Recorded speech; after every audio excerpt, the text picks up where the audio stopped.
Yo, welcome to the show where the energy's flown. It's your boy dropping heat. This is the ozone. Step into the arena where legends are made. From the courts to the fields, watch the highlights played. Football, hoops, baseball, it's all fair game. If it's sports, we bring the fire, put respect on the name. Stats and debates, we break it all down. From the rookies to the goats who wear the crown. No halftime, all grind, we're setting the tone. It's prime time, baby, you're in the ozone. Yo, it's passion, precision, the plays we dissect. From the underdogs, grinding to the Hall of Fame vets. This is more than a podcast, it's a sports throne. Let's kick it off right, welcome to the ozone.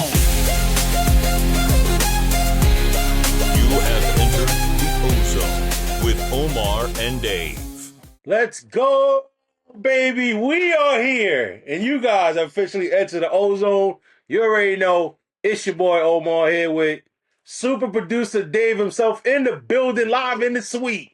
I'm here. I'm finally here, and we're ready to cover the Super Bowl, guys. Big game, a big game to be played right now, and we got to go full in detail. We touched on this last week that we were going to cater this episode solely to the Super Bowl because, as we know, nothing, and we mean nothing, battles the Super Bowl. If you're not watching the Super Bowl, you're just probably taking a nap. But a lot to get into, guys, and there's only one way to get into it. We gotta go through the journey of how these teams got here. How did the Chiefs and the Eagles get to the Super Bowl? And brother, both teams had, I wouldn't say a tough ride, but it wasn't easy. No, it wasn't easy. You think of the Eagles. Let's cover the Eagles first, right? Because the Eagles had a tougher road here than the Chiefs did, and they started off 2-2, and at that moment, everyone was questioning, should Nick Sirianni still be their coach? That was the question of the town and across the league. You now see that they went on like a 10-game win streak after that, and everything is forgiven, and rightfully so. You are, sometimes you start off slow. So that's where Saquon started coming in. Well, you know what? Wearing a Giants shirt because, this is a sad moment for Giant fans. This is a sad moment. Not only do we have to witness one of our rivals in the Super Bowl for the second time in the past, 3 years, 4 years? But we got to see a player of our own. Saquon Barkley, a guy that we coveted, that we drafted. He was ours. However, how you feel about the contract situation with Joe Shane and them leaving, he leaves, but he just doesn't leave. He leaves and goes to the Eagles and makes the Eagles a much better team. Definitely made them a Super Bowl team. And without a doubt, this is probably the biggest advantage, and we'll jump into the advantages and the disadvantages each teams are going to have. But he arguably gives the Eagles the biggest advantage heading into the Super Bowl, which is the running game, because he had a phenomenal season. He's won Offensive Player of the Year this season, and I'm a little afraid. Yeah. And the problem is, all right, not only do you let him go, right? Not only do you keep a quarterback who's no longer with you, but he ends up going, once again, to your rivals, and they're in the Super Bowl. And not only does he get them to the Super Bowl, he is this close, 101 yards shy of breaking the record. Yeah, it's tough, man. You look at the numbers of, of the Eagles, and offensively they're ranked 7th, total yards 8. They don't turn over the ball as much. They were ranked 6th offensively in turnovers.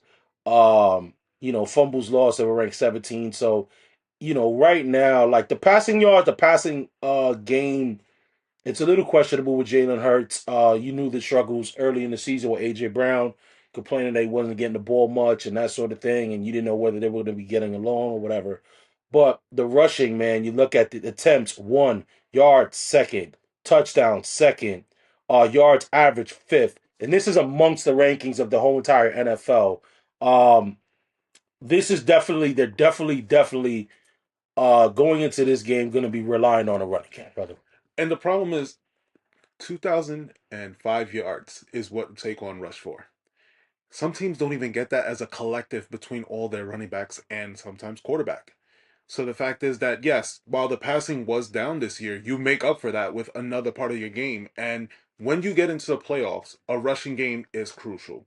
It can make or break you because if all you can do is pass the ball, well, we can see what happens there. We've seen this in the past with other teams that have great high offensive passing yards and etc. The point is, sometimes you need to balance that a little bit. So I'm not saying Jalen Hurts is the most amazing quarterback, but he is in the top 10 at least. And you put a top 10 quarterback with someone who led the league in rushing, why not? Like, Yeah, you make a good point. Especially in the playoffs. The playoffs, they were able to move the ball. You look at the offense and passing yards. They had 230 passing yards. Hurts against Washington. And he struggled against the Rams. The Rams was a tough game, but that was we know with the snow and stuff like that, that was a really tough game. But they put up 55 points. They put up I'm sorry, did they put up 55 points? yes, Yeah, they put up 55 points. yes, they did. And they put up 28 points against the Rams, 22 against Green Bay. They, They can score. they did what they They needed can to. score. They can move the ball, especially with Saquon Barkley there at the helm. This is tough, but their opponents is nothing to sneeze about as they're going against the standard. Let's just be honest with you. Like it or not, they are the standard of the NFL. That is Pat Mahomes, Travis Kelce, and them boys from Kansas City as they're looking to make it a three-peat. I believe it's the first NFL team to be accomplishing that if they do that. Yes, yes, they are. In this, in NFL, which is insane because you would have thought the Patriots were all their winning, but they never got three straight. No, You look at the Dallas Cowboys from years past, even Green Bay, 49ers. the 49ers, like what I mean. I know New England went back to back, but they never They never three-peated. three-peated. They had the So chance to, but the team that the Chiefs are playing against stopped it. yeah, so the Kansas City Chiefs, they had a great season, 15-2. As we know, their second loss was one where they didn't really start. So really, this group that's going to be playing this evening is, they got one loss essentially. They got one loss, but really this season, the Chiefs have been very different. This has always been the Pat Mahomes. You look at the early years like Pat Mahomes, the Tyreek Hill, Travis Kelce. This year, this season, this team has been it's been set on the defense. Right, because for years now, the Chiefs have been known for their high offense. You had, like you said, the Tyreek Hills, the Travis Kelce when he was really playing in his prime. I think those days are behind him, but he's still a valuable piece to the Chiefs. Um, but right now, defense is what they're going off of. They do have some pieces on the offense that do help move the ball. Guys coming into their own. Xavier Worthy, rookie, this year for them. They made a trade for DeAndre Hopkins, who I think is still one of the best talents in the league as far as wide receiver goes. He may not put up Justin Jefferson, Jamar Chase numbers, but he's still sure hands. The guy was putting up numbers when he had no quarterback. Now you put him with arguably the best quarterback right now. Actually, no, sorry, best quarterback of all time, arguably. Let's put it like that. Um, so I think that the Eagles do have a lot in store for them, and the thing is with teams like that, they just find a way to win. It doesn't mean that they have to put up 400 yards. Doesn't mean that they have to put up all the flashy plays that you see. They can dink and dunk. They'll find a way. Now, of course, there's other things that people question of how the Chiefs got there, but that's besides the point. The point is you still need to stop them on defense, and those ticky-tack calls sometimes just happen to go their way. You can't feed into that. You can't. Knew that was coming. Yeah. It was. But right now, look, if the Chiefs win, they have a chance to make history. There's no team in the NFL that has ever done a three-peat. And right now, if he wins, Mahomes would be tied with Terry Bradshaw and Joe Montana. And for a long time, Tom Brady, before he had got that fourth Super Bowl and the fifth and the sixth, and we'll keep going, before he got those, he was always held to the standard of Joe Montana as one of the best of all time. So now Mahomes happens to be in that conversation now, where if he gets this fourth ring, if he's there, you start to have that conversation of like, is he one of the best of all time? He had a down year, he had a high career year this year with the offense. He was 67.5% passing. That's his best of all time. Turn over the ball a lot. Turned over the ball a lot, though. 26 touchdowns to 11 interceptions. Yeah. So, you have questions there with the offense. He was efficient, but they weren't just what you were used to when it comes to the Chiefs. I can agree, but the Chiefs they looked good against the Bills. Um they scored 32 points. Obviously it was a very tight game. Pat Mahomes threw for what was that? A total of 233 yards. So obviously, as you touched on, brother, this is not the Chiefs that's going. This is high octane offense that we're normally accustomed of. However, they can do it. They showed it against Buffalo that they can go and they can win a shootout. But one thing that they got going in their favor is their defense doesn't allow it to be a shootout at times. Their defense is able to create turnovers, and you look at their ranking defensively. They were within the top 10 with points allowed. They were fourth, and not in yards allowed they were ninth. So And with things that didn't go their way at first, like people questioned, all right, you traded L'Jarius Sneed, all right, what's that defense going to look like? Chris Jones, there were always questions of the contract situation there. So you have a lot of things that were going against the Chiefs coming into the season, but they good teams just find a way to do that. And you do have some questionable victories here. There's some very close games. You beat Atlanta by 5. You beat the Cincinnati by 1. You beat Baltimore by a questionable touchdown that should maybe been a touchdown in the first game of the season. his heel was out of bounds. Though, Yeah, man. Come on, it's speaking like a true Chiefs hater. Let's be honest. I am a Chiefs hater. I will accept That, the truth. but no, but amongst the other stuff that you There mentioned, were a lot of questionable. There were a lot. There were a lot. There's no denying And that. it's one of those things that, all right, you're 9-0 before you lost to the Bills, but you beat them when it counts, by the way. Yeah. You're 9-0 before you get there, but there were a lot of questions of like how you got there. There's a difference between like, going on a hot streak and you're just the Lions. The Lions was a team that made you question like, all right, they put up a lot of points. They deserve to be on this kind of tear that they were. The Chiefs were just like, I don't know if a call goes one or the other way. Are they really 9-0? I'm looking at it right here. For example, that you touched on, their first 4 wins were all by possession. They all won by possession. 27-20 to the Ravens, 26-25 to the Bengals, 22-17 to the Falcons. Chargers was 17-10. They did, get a multiple possession lead on the Saints. But amongst that, you look at Vegas, Tampa, Denver. Overtime Tampa, by the way. Right. Their Buffalo lost. Their Carolina win in overtime. Raiders again. Like, these have been very close games. I'm looking at it now. The Chiefs only scored 30 points one time. That's, as we touched on, that's not your typical offense that you know of the Chiefs. But then you look at their defense, and their defense is that's their strength, as we touched on. Looking at it, let's see. Let's count. 1, 2, 3, 4, 5, 6, 7, 8, 9, 10, 11. 11 times they have kept their opponent under 20 points. In this NFL, where let's just be honest, the defense is at a disadvantage with all the ticky-tack penalties that they call, roughing the passer, holdings, and all of this. All the rule changes. All the rule changes that's really catered to the offense. This Kansas City Chiefs team were able to hold their opponents to under 20 points 11 times in it's a 17-game season? Yeah. That's impressive. You look at their playoffs against Houston. They won 23-14. 18, by the way. Sorry. 18 game season. 18-game season. Sorry, you're right. 23-14. And then the Bills, 32-29. So, they have the ability to shut you down.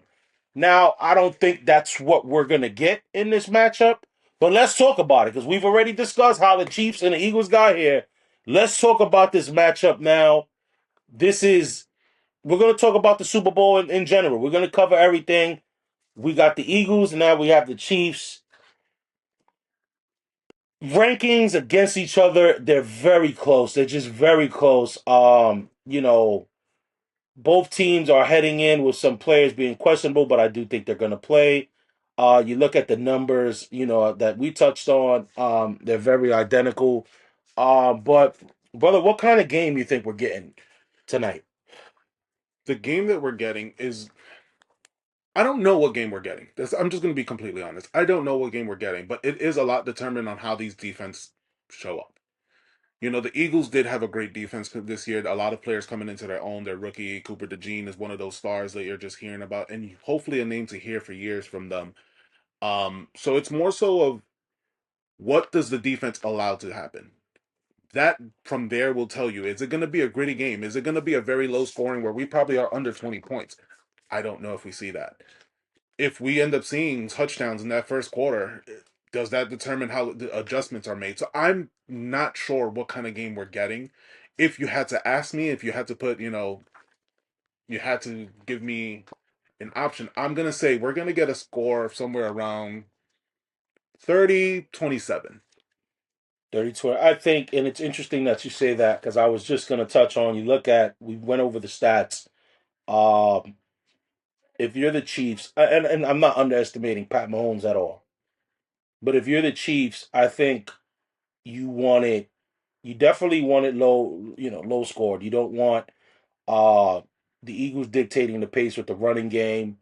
As we look at we put the Eagles offense, we got the stats, guys. Eagles offense versus the Chiefs offense. The Eagles, as we touched on, they're sixth in the NFL, averaging 28.4 points a game. But the Chiefs defense allows 19.4. That's fourth. So, it's tough. You got a good offense going against a very good defense. And sometimes good but win. but what I would say this though, passing yards, the Chiefs are good at stopping the run, but the passing yards, this is gonna have to be a Jalen Hurts game. Yeah. I think Andy Reid, Steve Spagnuolo, Giant fans, we know Steve Spagnuolo, arguably maybe the best defensive coordinator there. This man held the powerful Patriots to 14 points in the Super Bowl. So he is more than capable of coming up with a scheme to stop the Eagles. But he's gonna have to definitely do something about their passing defense because with how great the Chiefs defense are, they are ranked 19th. Yeah. And they allow over 220 passing yards. But I think that's the way that I think the Chiefs are going to go. Yeah. I think the Chiefs are going to fill the box. They're gonna force Jalen Hurts to pass the ball, and I think that's the right approach. If you're the Chiefs, and if you're a Chiefs fan, that's the right approach. I think if you're Jalen Hurts, you have to eliminate those mistakes because this is the game that those mistakes will literally cost you the game. A fumble here, interception where you shouldn't have thrown it. Those are the things that are going to make or break your game. And while I am on the same page as you as this is a passing game, this is a game where Jalen Hurts has to show up. I think it's more so key plays have to be made in that passing. You want to set the tone with your rushing. You want to make sure that Saquon at least gets hot. You want to make sure that defense is starting to get tired so when they come into the second half, they are just sucking in air. But you also want to make sure that the Jalen Hurts is on point when he needs to be. This is where you need him to show up. We already know the tush push. The tush push is their bread and butter. This is something that works for them. As far as they are concerned, Philly is 38 of 47 when converting the tush push into a first down or a touchdown. And of those 9 times that they failed, the Eagles followed with a first down or a touchdown on the next play. So it works. Yeah. But it can't be everything. It's great when it's in the situations you need, especially if you're at the goal line, you can count on that, but that's not going to get you the whole way there. So this is where we need Jalen Hurts to step it up. A.J. Brown, we know you're going to play. Devontae Smith, we know you're going to play. Who's their tight end again? Goddard is going to show up as well. Yeah, they have the weapons. Look, they have the weapons. Jalen Hurts, they're going to pressure the box. As we touched on, they're going to apply the heat on Saquon Barkley. They're going to pressure Jalen Hurts. Jalen Hurts is a quarterback that, you know what I mean, he's when he's at his best is when he's able to read multiple routes. He's able to get his reads in, then he's able to do pressure. You already know that the Chiefs are going to try to limit that. Chris Jones is going to be in his face. Chris Jones is going to be all in his face. However, the Eagles have a very good offensive line. That's one thing about that. And as we touched on, the Chiefs are not a high octane offense anymore. That we know they're ranked 12th yards per game. They're 19th. Passing yards are 15th. Rushing yards are 23rd. Now a lot of that had to do with Pacheco being hurt and Kareem Hunt, and Kareem Hunt's done a phenomenal job. Pacheco's back. Um, I don't know what his limits will be. But I can see maybe him and Kareem Hunt Splitting carries. splitting the carries. But you look at the Eagles defense, and the Eagles defense allowed per game 17.9. They yards per game 289. They rank first. Passing yards games allowed 184. They're second, and rushing they're eighth. This is they're gonna apply the heat on Pat Mahomes. And the thing is, all right, these are great numbers, right? They're ranked first in a couple of these categories. They're in the top 10 in rushing yards, and they're number 2 in passing. The questions I have for the Eagles is look at your opponents this year, though. Yeah, You played yeah, against New Orleans. You played against Cleveland. You played against the Giants. You played against Cincinnati when they were not great. You played against Jacksonville, Dallas, down year. These are teams that, of course, you're going to stat pad and your numbers are going to look a lot better than that. Now, this is not to say anything, but this is not comparing the Chiefs. This is more so what the Eagles did this year. And while you have said many times, get fat when you can, sometimes these numbers aren't always what you see and what's going to come out. right. So this is one of those games that you want the Eagles defense. You've shown up all year, but this is a different challenge. You haven't played the Chiefs, and you're going to have to see what you're actually made of this time. Yeah, and you talk about it. Speaking of that, you look at their playoff opponents. With Green Bay and who's the quarterback in Green Bay? I forgot his name. Jordan Love. Jordan Love. Jordan Love wasn't 100%. You look at the Rams. The Rams weren't really looked at as a Super Bowl contending team. They had a good year. They were surprising that they made the playoffs. They were more surprising and similar to the Commanders. The Commanders shout out to Jalen Daniels, who won Rookie of the Year. But they were a Cinderella story. They're going to eventually evolve into what the Eagles are. But the Eagles, right? They haven't played anything like the Chiefs yet. No. And and Pat Mahomes is in that you touched on it earlier. Pat Mahomes is in that Tom Brady category, that Joe Montana, where you just can't underestimate those guys. Those guys can play with probably you and I as wide receivers and find a way to win a game. So I'm gonna bring up something real quick, and this is something about Patrick Mahomes. This is one of the best compliments that I can ever give you, Patrick Mahomes. There was a Super Bowl. Giants beat the Patriots. We were on an undefeated streak. What was the thing you said when we got the ball right before the game ended? You said something about Brady, and it was regarding you can't count him out. yeah. Too much time was left on the clock for Brady that he could have scored, and that drive had potential, but the Giants did their thing. The point is, at the end of the day, even in that moment, as the Giants were on the precipice of beating the Patriots on an undefeated season, he still questioned, "Hey, that's still enough time." So what you want to make sure is you Just don't. ask Buffalo fans. Just ask Buffalo fans. Yeah. Just ask Buffalo fans. Yeah, this is a tough one. I just hope it's a good game. I hope it's a good Super Bowl. I know a lot of people aren't that excited. Well, casual fans. I don't want to speak for KC fans, Eagle fans, especially the betting fans. But this doesn't have the lore. That Super Bowls in the past have had. Some people are tired of seeing the Chiefs.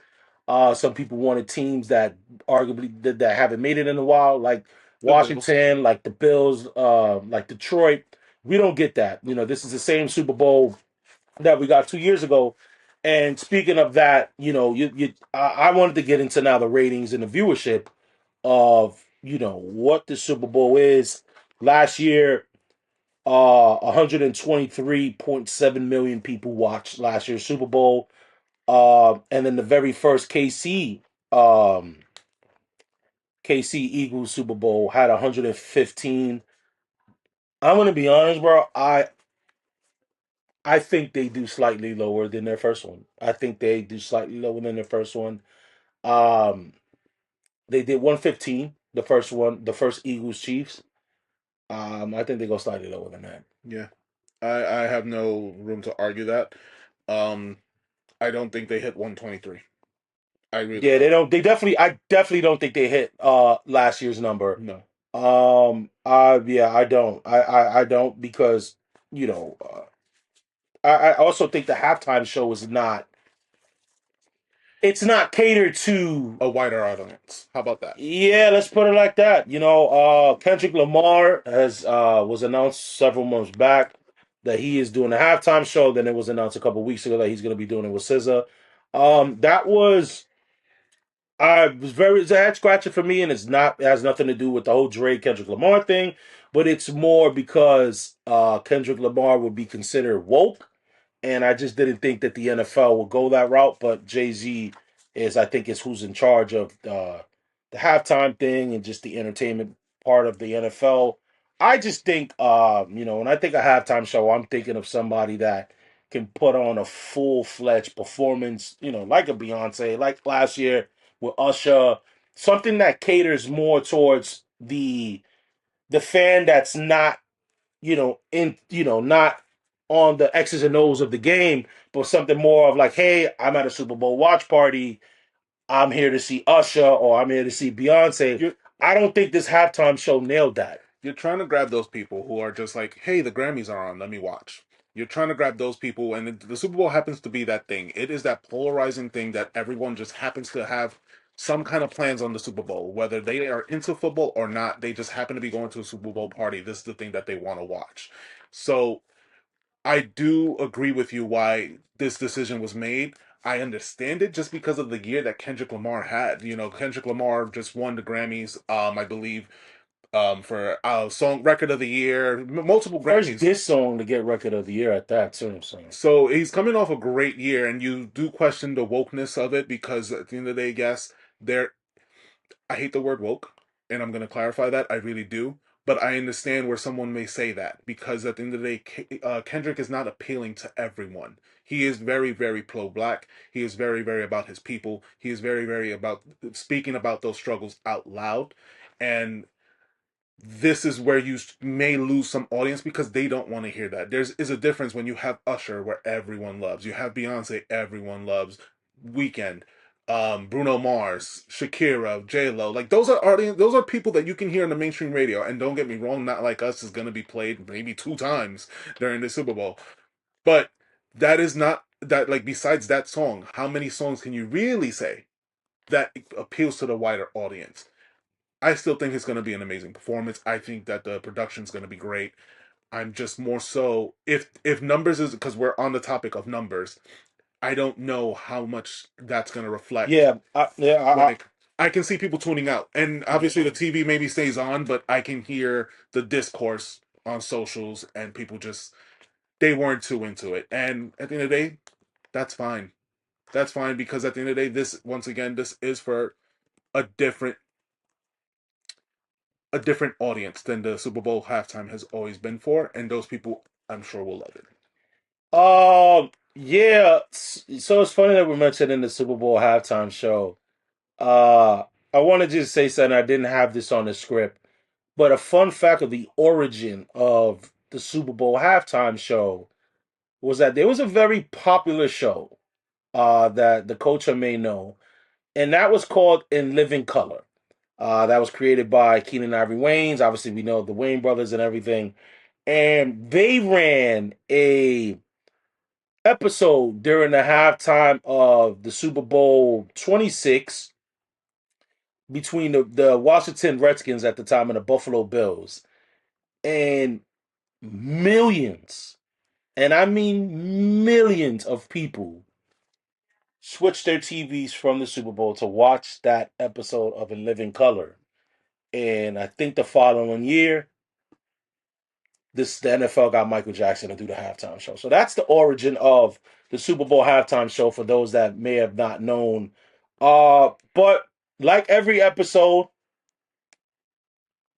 we got segments. And with this segment, we've kind of manipulated, we kind of changed it a little bit. Okay. So we're going to be talking about the advantages in each position. Is it go to the Chiefs or is it going to the Eagles? There's not too much debate here. I think when we go over these topics, it's clear cut for most of them. But It's clear cut and it's also quick because it's quick hits.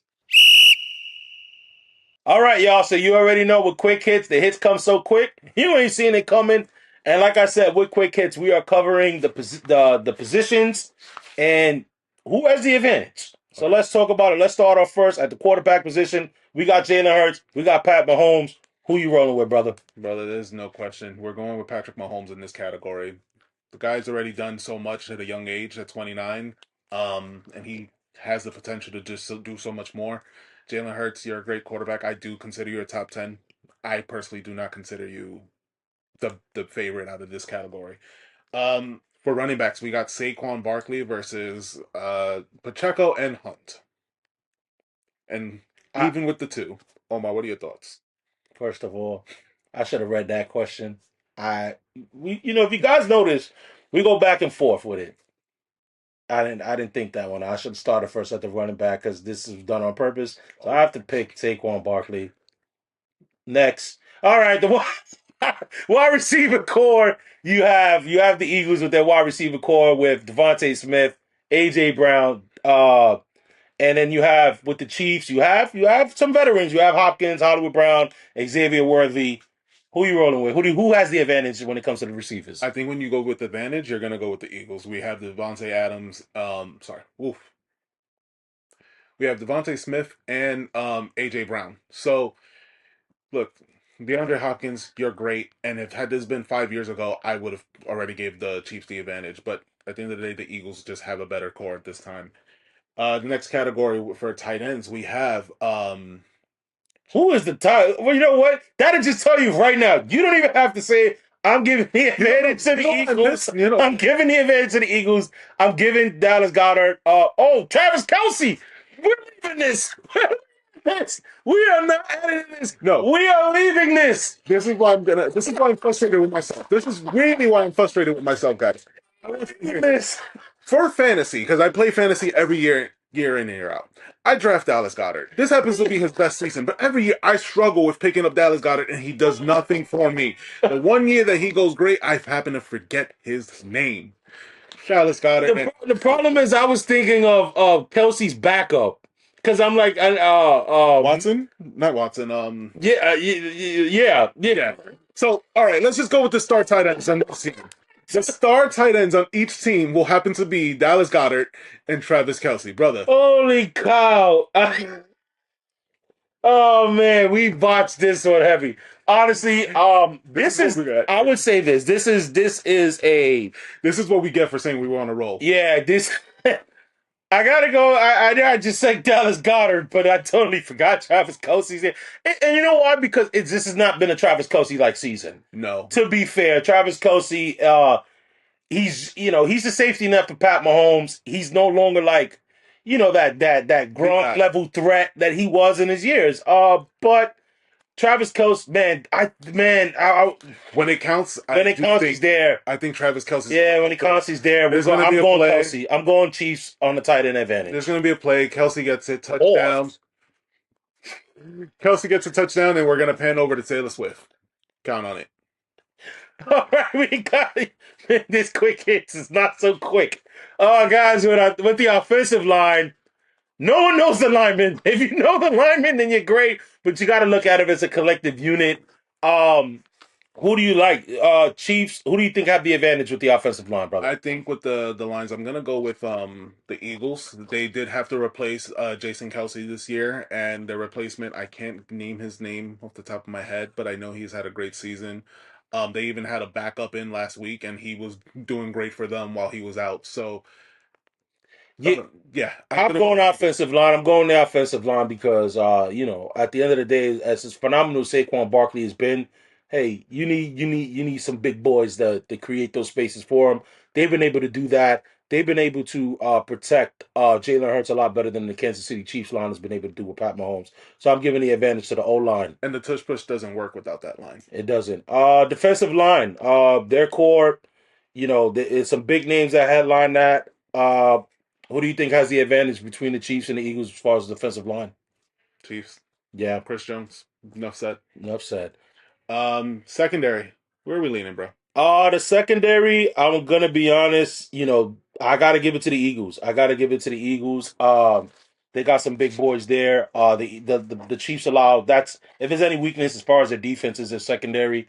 And they got a tall task with Devontae Smith and AJ Brown, and Goddard, especially if the defense is so pressured on the running game. Um, I definitely got to give it to the Eagles when it comes to the secondary. As far as special teams, we're going special teams, and we're talking special teams. We're covering everything. We're covering the kickers, the punters, and everything. And brother, who do you trust more? I'm gonna lean with the Chiefs in this one. That kicker has got them out of situations that they needed to. Yeah, Questionable, Harrison Butker's been really good. questionable off season. Sorry for women who have to stay in the kitchen, but you may want to stick this one out if you see him on the field. But I'm gonna lean with the Chiefs on this one, brother. Coaching.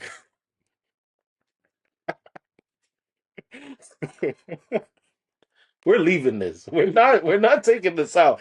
Brother, with coaching, who are we leaning with? Oh, come on, this is a no-brainer. This is a no-brainer. You going Andy Reid. Andy Reid, um, this is the thing that I like about the Chiefs winning is that Andy Reid is finally now have the hardware to go with how great he's been as a coach. Eagle fans know this. He's done very great things with the Eagles and those McNabb teams, and what he's been able to do with Pat Mahomes, and even the success he had before that with Alex Smith, and then Pat Mahomes coming in and just took it to a whole nother level. I don't think there's a comparison. And I don't even think there is. Like it's Andy Reid all the way. I know this is quick hits, but just some things about Andy Reid if you're not familiar with him. The man is 66, and before Pete Carroll was rehired, he was the oldest coach in the league. Um, they already have said that he's going to return for next year. Under the Chiefs, he's been there since 2013. The Chiefs are 143 to 53 games, and in the playoffs, 16-6. And then with the Eagles, where he was before, he has a record since 1999 to 2012. He was 130 to 93 and one tie, and in the playoffs he was 10-9. So a little bit questionable there when he was in the Eagles in his playoff tenure. But at the end of the day, he's a great coach. So I agree with you. Yeah. Last but not least, man, who's winning? Who's walking out with the Lombardi tonight? As a Chiefs hater, because come on, whatever. I have to accept greatness. And this is one of those things that when you are a hater of a team, you happen to have blinders on and you don't see teams for what they are. This is something I have many times have said that Peyton Manning, I didn't enjoy his play as much as I did when he was in the league because I was such a hater and a Brady fan. And now I'm able to witness another player, as in Patrick Mahomes, and I'm able to see that he is one of the best of all time. Don't think he's better than my guy, but that's besides the point. In this game, I do have the Chiefs winning, and you just have to accept greatness for what they want. I'd like the Eagles to win, but I know the Chiefs will win. Um,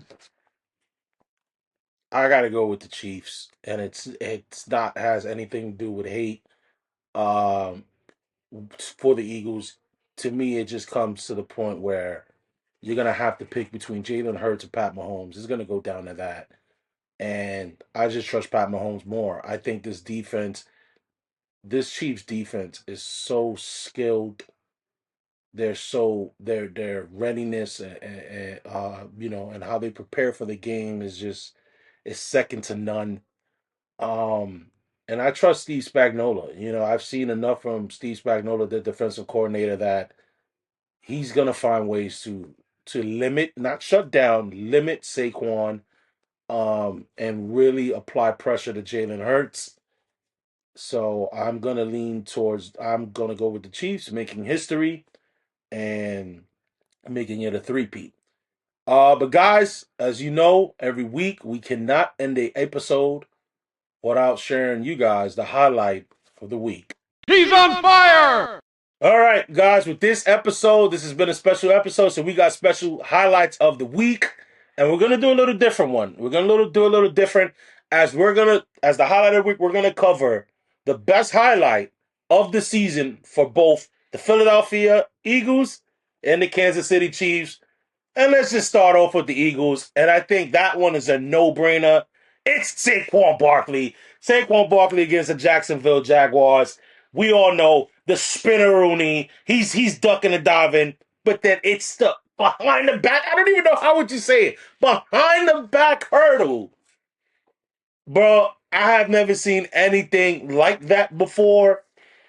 That is arguably maybe the best play in NFL this year, but definitely highlight of the year, I would say, or highlight of the week for the Philadelphia Eagles. And I mean, the play looked like it was straight out of Madden. Like, seriously, they looked like they were playing with their food in this one. And the fact that it was a backward hurdles we see all the time, and they're great plays. The backward hurdle, honestly, if they happen to win this Super Bowl, I think that needs to be like on a T-shirt with the trophy. Guys, just look at it. I'm gonna clip it so you can see the hurdle right now again. Ridiculous. Ridiculous. And we're gonna go with the Chiefs. With the Chiefs, it's their special teams, man. The special teams doing special things when you're trying to go for a special season. You need special things like that, and it was their the field goal block against the Denver Broncos that at that time it kept them undefeated. The 9-0, the Chiefs were on the brink of losing, and it's just special teams find special ways to win those gritty games.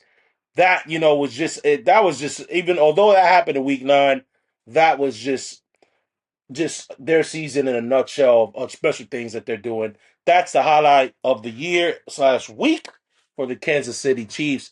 So guys, as we know, the Super Bowl is really a special day. This is where you meet up with friends. This is why super producer Dave is at the crib. The Super Bowl, we will be watching the Super Bowl tonight. And I want to touch on, before we end this episode, we got to talk about food. Because obviously the Super Bowl is the second highest calorie intake day behind Thanksgiving. It's that Monday is the most called out day in the year. So, with all that being said, what's your favorite Super Bowl dish? I called out, by the way. My favorite Super Bowl dish. Honestly, it's gonna be my own. It's the one I make every year. Omar and his brother named it the dog food. The dog food. It is delicious. It's what more can you ask for? It's ground. All right, so I'm gonna be honest. The dog food. People want to give Haji's, for all the New Yorkers, Haji's the credit for the chopped cheese. My man Dave, that's basically what dog food is. Yeah. It's ground beef with shredded cheese, bacon bits. It's basically that. Yeah. And it looks like dog food, doesn't taste like dog food. It is literally like a chopped cheese without the bread. Yeah, it literally is. It's phenomenal. It's phenomenal. Just grab your tortilla chips. There's ground beef, bacon, cheese. What more can you ask for? Especially as men who happen to love that. I've been making this since I think the first Super Bowl that I came over, which was the Giants Patriots, and it's been quite some time. 2008. So I've been making it every year. That's my favorite. Yeah, it's phenomenal. I gotta go with mine. I'm gonna go with a classic. I'm gonna go with wings. I love wings. Can't go wrong with wings in football. Are you a flats or drums? You know what's funny? I was a drums guy until I moved here to Florida. Yeah? Yeah. I was a drums guy. It's easier to eat. But my boss, credit to my boss, he was a flats guy. And he was the first guy that I've ever met that enjoyed flats. And he's just like, bro, flats got more meat. Pause. And I'm like, you're right. I'm a flats guy now. So, as much as I say Florida hasn't changed me, it has, because I went from drums to flats. What flavor are we going with? Well, what we got on the menu for today: hot buffalo, garlic parmesan. We got plain because I get them breaded. We're not worried about carbs today. We're not worried about calories. And if you are that person, shut your mouth. I don't want to hear that. I remember one Super Bowl party I went to. They made cauliflower buffalo wings. Not happening. If you trying to bring any cauliflower buffalo wings to a Super Bowl party, go home and watch it at your house. Don't go to nobody's house with that stuff. I'm sorry for all the vegans that may be watching, but nobody trying to hear that. And if you are a vegan, let's just be fair. Bring it for yourself. Do not count on everyone else to eat your food. Don't be upset that nobody ate what you brought. Nobody's trying to be watching what they're eating. If anything, my diet starts. Especially those. Like, I don't want to hear the, oh my God, this wings, I'm going to have to work this off. Nobody want to hear that, guys. There's nothing I hate more than watching you people complain about, oh, I can't eat this. I've been watching how I eat. And then I go and see you and what you eat on the regular. And I was like, wait a minute. That contradicts what you said in the Super Bowl. eat up, have fun. Diet starts Monday. The diet starts on Monday, guys. But guys, we're almost close to 100 subscribers. I believe we're at 87. Guys, get us to 100. Get us to 100 subscribers with this episode. And, be sure to share, like, comment. This is the Super Bowl creates a floor for discussion. Who do you have? Do you disagree with us? Do you have numbers that maybe we didn't have that you can prove us? Apparently, a lot of people do that on TikTok. So, People love guys, to argue. people love us to argue with us because apparently I'm loud and don't know nothing. And real quick, before Omar lets you guys go, we understand that we are dropping this episode before the Super Bowl, so we will not have the actual winners on this episode. We won't be able to edit it and come back and give you the winners of the Super Bowl. We will post a special video on Monday once we have everything set, and we can bring you a short episode for that, maybe something 20 minutes or something like that, just to recap. But guys, we do appreciate you guys liking, sharing, subscribing. Share it to the friend. You may not like it, but someone else does. Please do it. You know somebody who watches sports, so, tap in with them. Guys, and this is why we're having it released at 12 on Sunday. You're getting your Super Bowl party ready. You can have us in the background, and you can tap in with your boys. So, guys, enjoy the Super Bowl. Be sure to eat all the food you can. And if you're calling off, hope you done so already because there's no way your boss is going to believe that you got sick. Peace! This is more than a podcast. It's a sports throne. Let's kick it off right. Welcome to the Ozone.